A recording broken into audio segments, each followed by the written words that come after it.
बसपा सड़कों पर नहीं उतरती, बहुजन समाज पार्टी के लोग सड़कों पर उतरते हुए नहीं दिखते, क्या बताएंगे? नहीं, ये देखिए क्या है, बसपा ये कैडराइज पार्टी है, अनुशासित पार्टी है। और जब भी कोई ऐसी बात आती है तो बसपा अनुशासन में रहकर, अपना दायरे में रहकर वो जो भी है अन्य अत्याचार के खिलाफ में अपने मामला उठाती है। पूरे देश के अंदर में किस तरीके से दलितों, आदिवासी और मुसलमानों के ऊपर में जो अन्य अत्याचार हो रहा है, क्या लगता है कौन लगाम लगा सकता है? ये बहन जी लगाम लगा सकती है, एक ही देश की नेता है जो लगाम लगा सकती है और सभी वर्गों का सामान और एक साथ उनका विकास कर सकती है। हम देखते हैं कि जो खासतौर पर देश के अंदर मुस्लिम समाज का जो झुकाव है वो कांग्रेस की तरफ नजर आता था, आपको क्या लगता है? कह रहे हो आप, बहुजन समाज पार्टी की तरफ है। मैं भारतीय अल्पसंख्यक महासभा प्रदेश अध्यक्ष हूँ जमील अहमद। हम पूरी तन मन धन से साथ इस साल बहुजन समाज पार्टी ओबीसी समाज के लिए संविधान में डॉक्टर बाबा साहब अम्बेडकर जी ने धारा 340 लिखी हुई है और बाबा साहब ने ओबीसी के लोगों को अधिकार नहीं मिल रहा है कह के अपने कानून मंत्री के पास इस्तीफा दिया था। तो पिछड़े वर्ग के लोग आज की तारीख में मान्यवर साहब कांसीराम जी ने जब पार्टी बनाई तो साहब ने जगाया तो ओबीसी के लोग उसमें बहुत कुछ जागे और इस वजह से मंडल आयोग जो है लागू हुआ और मंडल आयोग के माध्यम से जो है वीपी सिंह की सरकार के समय 27% आरक्षण मिलना ओबीसी को प्रारंभ हुआ।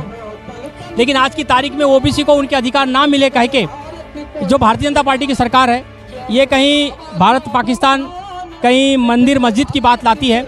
अब ओबीसी कुछ बात को समझ रहा है और बहुजन समाज पार्टी के माध्यम से माननीय बहन जी के नेतृत्व में बहुजन समाज के अंतर्गत जो ओबीसी आता है उसको जगाने में हम लोग सभी लगे हुए हैं।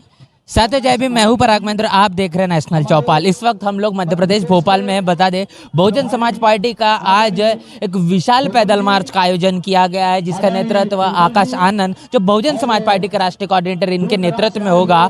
और ये तमाम जो जनसैलाब आप मेरे आसपास देख रहे हैं ये तमाम बहुजन समाज पार्टी के कार्यकर्ता है, बहुजन समाज पार्टी नेता है, पदाधिकारी है जो तमाम पूरे मध्य प्रदेश से अनेकों जिलों और विधानसभाओं से आए हुए हैं। इन तमाम लोगों के मन मस्तिष्क में आखिर क्या चल रहा है, क्या सोच रखकर इस तमाम तरीके के इस कार्यक्रम में वो मौजूद है, क्यों उन्होंने इस पैदल मार्च में शामिल होना ठाना, ये तमाम चीज़ों को लेकर हम सीधी बातचीत करने की कोशिश करेंगे। सर कहाँ से आए हैं, क्या नाम है?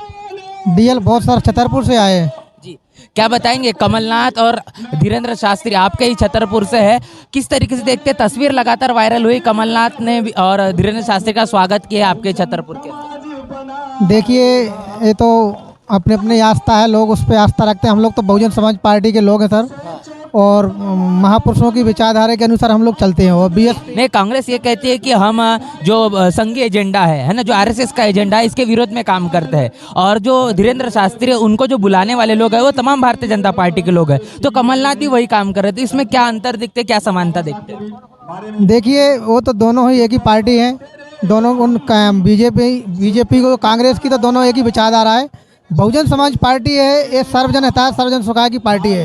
इस पार्टी में सब समाज को लेकर के ये पार्टी काम कर रही है और सभी के हित में काम करती है। इसमें ना कोई ऊंच नीच ना भेदभाव, समरसता है। और इसमें इस बार बहुजन समाज पार्टी का पूरा ये उद्देश्य है पूरे मध्य प्रदेश में के अधिक से अधिक विधायक जीत करके आएंगे ताकि बहुजन समाज पार्टी के बगैर मध्य प्रदेश में सरकार नहीं बन पाए। आप किस कैटेगरी से आते हैं? एससी से। अच्छा, मुझे बताइए कि जिस तरीके से हमने अभी हाल ही में देखा लगातार जो अन्य अत्याचार मध्य प्रदेश के अंदर में हो रहे हैं आदिवासी लोगों के साथ में, दलितों के साथ में, क्या लगता है ये तमाम तरह की चीज़ें इनके ऊपर में क्यों खास तौर पर देखने को मिलते हैं? देखिए सर क्या है, हमारे लोगों के ऊपर जो अन्य अत्याचार होता है क्योंकि सरकार में हम लोगों की भागीदारी बहुत कम है। क्योंकि जब तक हमारे अधिक से अधिक विधायक बनकर नहीं जाएंगे, अधिक से अधिक सांसद बनकर नहीं जाएंगे, तब तक हम हमारे लोगों की सुरक्षा की मांग नहीं कर पाएंगे।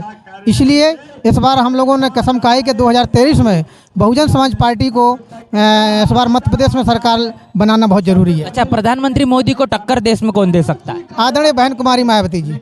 बड़ा कारण मान? हाँ जी। तो यहाँ पर तमाम लोगों से लगातार बातचीत कर रहे हैं। सर कहाँ से, क्या नाम है? जी मैं ब्रह्मपुर से हूँ, बहुजन समाज पार्टी जिलाध्यक्ष। अच्छा, जिलाध्यक्ष होने के नाते क्या लगता है आपको आने वाली क्या रणनीति रहेगी, किस तरीके से मध्य प्रदेश विधानसभा का चुनाव चल रहा है? देखिए क्या है कि इस मध्य प्रदेश में जो है कांग्रेस बीजेपी दोनों एक ही चट्टे बट्टे के लोग हैं और वो नहीं चाहते हैं कि यहाँ बहुजन समाज पार्टी अपनी ताकत दिखाए और यहाँ पर अपना वजूद बनाए। लेकिन हम आज उनको ऐलान करना चाहते हैं कि मध्य प्रदेश में जो भी सरकार बनेगी वो बहुजन समाज पार्टी के बिना नहीं बनेगी।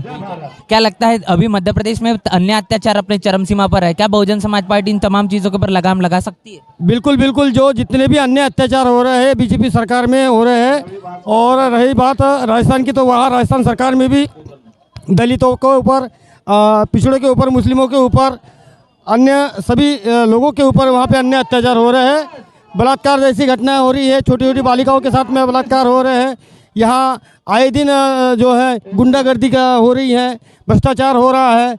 इसलिए आज बहुजन समाज पार्टी मध्य प्रदेश द्वारा यहाँ पैदल मार्च निकालकर विधान भवन का हम घेराव करने जा रहे हैं। अच्छा, एक सवाल लगातार बहुजन समाज पार्टी का ऊपर में आरोप लगता है कि बसपा सड़कों पर नहीं उतरती, बहुजन समाज पार्टी के लोग सड़कों पर उतरते हुए नहीं दिखते, क्या बताएंगे? नहीं, ये देखिए क्या है, बसपा एक कैडराइज पार्टी है, अनुशासित पार्टी है।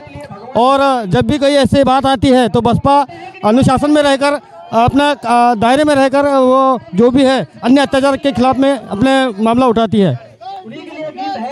और तमाम लोग यहाँ पर लगातार नारे लगा रहे हैं, उनसे भी बातचीत कर पाएंगे कि क्या इनका कहना है, क्या बताएंगे आज के धरने, आज के प्रदर्शन को लेकर क्या बताएंगे? आज माननीय आकाश आनंद जी आए हैं और वो देश में, प्रदेश में हो रहे अन्य अत्याचार को लेकर प्रदर्शन कर रहे हैं, जिससे बहुजन समाज पार्टी को बहुत अच्छा मौका मिलेगा। आने वाले समय में बहुजन समाज पार्टी सरकार बनाएगी। क्या लगता है, एक सवाल लगातार उठता है, आप देख रहे हैं पूरे देश के अंदर में किस तरीके से दलितों, आदिवासी और मुसलमानों के ऊपर में जो अन्य अत्याचार हो रहा है, क्या लगता है कौन लगाम लगा सकता है इसे? ये बहन जी लगाम लगा सकती है, एक ही देश की नेता है जो लगाम लगा सकती है और सभी वर्गों का सामान और एक साथ उनका विकास कर सकती है।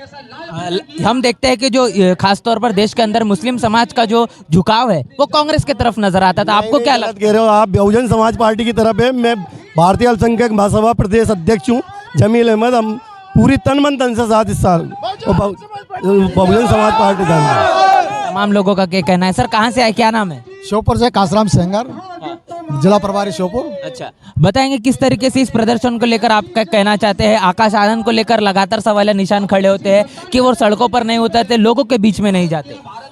हमारे माननीय आकाश आनंद जी, जब से बहन कुमारी मायावती जी ने उनको नेशनल कोऑर्डिनेटर बनाया, तब से पूरे देश में भूचाल आ गया है और नई जनरेशन हमारे माननीय आकाश आनंद जी के नेतृत्व में पूरे देश में, प्रदेश में सरकार बनने जा रही है।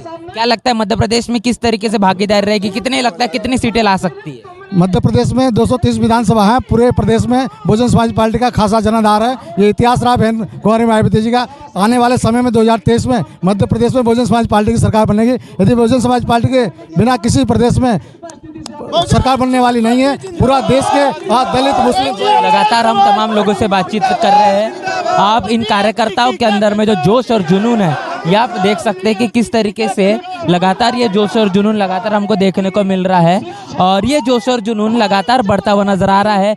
इस पूरे के पूरे रैली के अंदर में लोगों का जनाधार बढ़ते हुए नजर आ रहा है कि जैसे जैसे समय बीतता जा रहा है, लोग लगातार यहाँ पर, लोगों की संख्या बढ़ती जा रही है। तमाम पूरे प्रदेश से कार्यकर्ता यहाँ पर मौजूद है, उनसे भी सीधी बातचीत करने की कोशिश करेंगे। सर क्या बताएंगे, कहाँ से है, क्या नाम है? मैं दीपक मिश्रा, बहुजन समाज पार्टी जिला प्रभारी बालाघाट से। क्या बताएंगे आज के इस पूरे मोर्चे को लेकर, प्रदर्शन को लेकर? ये प्रदर्शन इस पूरे प्रदेश में जितने भी जिले हैं, सारे जिलों में आदिवासी और अनुसूचित जाति के लोग रहते हैं। सारे लोगों पर भारतीय जनता पार्टी के शासनकाल में अन्याय और अत्याचार हो रहा है। और इतना ही नहीं कि मानवता ने तो शर्मसार कर दिया है। एक हमारे आदिवासी भाई के ऊपर एक बीजेपी के नेता ने पेशाब किया है। ऐसे बीजेपी के शासनकाल में अन्याय अत्याचार नहीं होना चाहिए। वो भी मानव है, वो और हम भी मानव है। सारे लोग इस देश में रहने वाले मानव है। मानव को मानव का दर्जा मिलना चाहिए और जो अनुसूचित जाति के ऊपर अन्य अत्याचार ये लोग कर रहे हैं, ये बंद होना चाहिए। शासन के लोग में जो है, राज शासन के लोग, इनके ऊपर अन्य अत्याचार करने वालों पर कानूनी कार्रवाई करना चाहिए, ये हमारी मांग है। इसी बात को लेकर के हमारे माननीय नेशनल कोऑर्डिनेटर माननीय आकाश आनंद जी के नेतृत्व में हम लोग यहाँ से राजभवन तक पैदल यात्रा करके जाएंगे और राजभवन का घेराव करते हुए आज राजभवन में महामहिम राज्यपाल को अन्य अत्याचार रोकना चाहिए करके ज्ञापन भी देंगे। सर क्या नाम है, कहाँ से? मैं खेमराज हरिनखेड़े, बालाघाट जिला प्रभारी। जी, जिस तरीके से आपने अपना नाम बताया, मुझे लगता है आप ओबीसी कैटेगरी से आते हैं। देश के अंदर में जो ओबी समाज का जो झुकाव है, वो हिंदू राष्ट्र को लेकर लगातार इस प्रकार की बयानबाजी देखने को मिलती है। भारतीय जनता पार्टी को तमाम ओबीसी समाज सरकार में लाना चाहता है, किस तरीके से आप देखते सवाल? ओबीसी समाज के लिए संविधान में डॉक्टर बाबा साहब अम्बेडकर जी ने धारा 340 लिखी हुई है और बाबा साहब ने ही ओबीसी के लोगों को अधिकार नहीं मिल रहा है कह के अपने कानून मंत्री के पास इस्तीफा दिया था। तो पिछड़े वर्ग के लोग आज की तारीख में मान्यवर साहब कांसीराम जी ने जब पार्टी बनाई तो साहब ने जगाया तो ओबीसी के लोग उसमें बहुत कुछ जागे और इस वजह से मंडल आयोग जो है लागू हुआ और मंडल आयोग के माध्यम से जो है वीपी सिंह की सरकार के समय 27% आरक्षण मिलना ओबीसी को प्रारंभ हुआ। लेकिन आज की तारीख में ओबीसी को उनके अधिकार ना मिले कह के जो भारतीय जनता पार्टी की सरकार है ये कहीं भारत पाकिस्तान कहीं मंदिर मस्जिद की बात लाती है।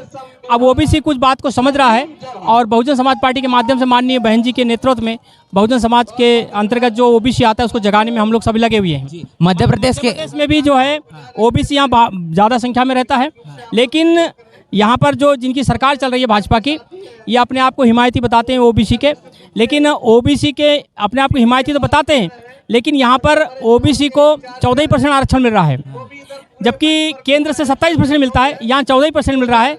तो इस बात का रोज़ ओबीसी को भी है, गुस्सा है और आगामी विधानसभा चुनाव में ओबीसी समाज जो है इसका बदला लेगा और बहुजन समाज पार्टी तरफ ज़्यादा संख्या में आएगा, वोट करेगा और बहुजन समाज पार्टी सरकार बनाने में मदद करेगा। अच्छा, ये प्रधानमंत्री मोदी हर बार कहते हैं कि मैं ओबीसी का बेटा हूँ, ओबीसी समाज से आता हूँ, तब भी ओबीसी समाज के साथ में क्यों न्याय नहीं हो पा रहा है? क्या लगता है? सबसे बड़ा मुद्दा तो ये है कि भाई जिस वर्ग से वो अपने आप को बताते हैं तो उस बात के लिए संविधान में उस बात के लिए संसद में जो संविधान में सारी बात लिखी गई है उसको दर्ज करें और सबसे पहली बात है कि जनसंख्या जितनी हमारी है उसकी जनगणना कराए।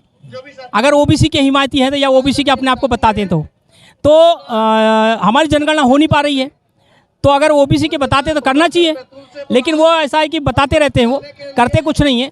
उनका मुद्दा जो है वो हिंदुत्व की तरफ है, संघ के वो आदमी हैं, उसको अपना जो है वो मंजिल मुकाम तक पहुंचाना चाहते हैं, लेकिन बहुजन समाज पार्टी भी उसका विरोध करती है और ओबीसी को जो है जन जागृति लाना चाहती है और ओबीसी कुछ बात को समझ रहा है। आज का जो ट्वीट रहा वो बहन मायावती का जनगणना को लेकर ही रहा, तो क्या बताएंगे आखिर किस तरीके से बहुजन समाज पार्टी का स्टैंड रहेगा? मध्य प्रदेश के अंदर में सरकार बन जाती या फिर अगर प्रदेश तमाम प्रदेशों के अंदर में होते, क्या किस तरीके से आप स्टैंड मानते बहन जी का या फिर बसपा? देखो, माननीय बहन जी का जो हमेशा मार्गदर्शन मिलते रहता है हम सभी लोगों को कि इसके पहले उन्होंने बहन जी ने ईवीएम पर बोले थे, आज जनगणना पर बोले हैं। तो जनगणना तो बहुत प्रमुख चीज़ है, जनगणना होना चाहिए क्योंकि सारी चीज़ों की जनगणना होती है, ओबीसी की जनगणना नहीं होती है। और जैसे ही सरकार हमारी बनती है बसपा की तो फिर जनगणना जो है प्रमुख हमारा विषय होगा और उस बात को लेकर के हमारे प्रदेश अध्यक्ष जी माननीय बहन जी के नेतृत्व पर काम कर रहे हैं। तो जिस तरीके से तमाम बहुजन समाज पार्टी के नेताओं पदाधिकारियों से हम लगातार बातचीत कर रहे हैं और उनसे जान रहे हैं कि आखिर इस विशाल पैदल मार्च के अंदर में मौजूद होने का क्या कारण है। पूरे मध्य प्रदेश के अनेकों गांव कस्बों से यहाँ पर लगातार लोग आ रहे हैं और जैसे जैसे समय बीतता जा रहा है वैसे वैसे लोगों की तादाद बढ़ते हुए नजर आ रही है, लेकिन लोगों का जो कारवा है आप मेरे पीछे देख सकते हैं किस तरीके से एक बड़ा हुजूम है। यह पूरा का पूरा ग्राउंड बहुजन समाज पार्टी के तमाम झंडों से और तमाम नीला हो चुका है और इसी तरीके से पूरे भारतीय जनता पार्टी जो मध्य प्रदेश के अंदर में सरकार चला रही है इसको चेतावनी देने का, इसके जो सोई हुई सरकार है इसको लगातार जगाने का काम यहाँ पर किया जा रहा है। इस पूरे मसले को लेकर, पूरी बातचीत को लेकर क्या इनका कहना है, प्रतिक्रिया आप अपनी कमेंट बॉक्स में लिखकर जरूर बताएं। पूरी बातचीत को लेकर आप क्या सोच रहे हैं उसे हमें लिखकर जरूर बताएं। बने रहे नेशनल चौपाल के साथ, मिलते हैं नए वीडियो में, तब तक के लिए जय भीम, जय भारत। बहुजन विचारधारा को घर घर तक पहुंचाने के लिए हमारे YouTube चैनल को सब्सक्राइब करें, लाइक करें, कमेंट करें, शेयर करें और बेल आइकन की घंटी दबाना ना भूलें।